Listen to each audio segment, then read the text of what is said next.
Hey guys, welcome to our channel. In this video, you will learn on how to register and log in on Keka.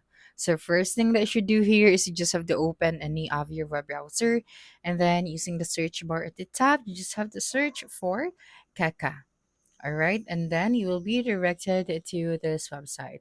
So right here, as you can see at the top, we have the login, the get a free trial, and take a tour. So if you already have an account, so click on the logged in option. All right, so right here, you can continue logging in with your mobile, with your Microsoft account, Google account, or continue with your username.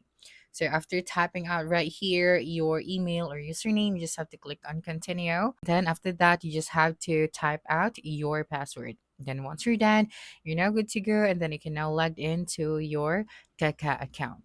Okay, so right here, if you don't have an account yet, then you can also request for a demo. So you just have to click on this one, and then you just have to provide your first name, your last name, your email, your phone number, your company name, and then the number of your employees. After that, you just have to click on the get started option, and then you just have to wait for their confirmation. All right, so that's it for this video. If you think this video helped you solve your concern, please subscribe, like this video, and leave your comment below. Bye.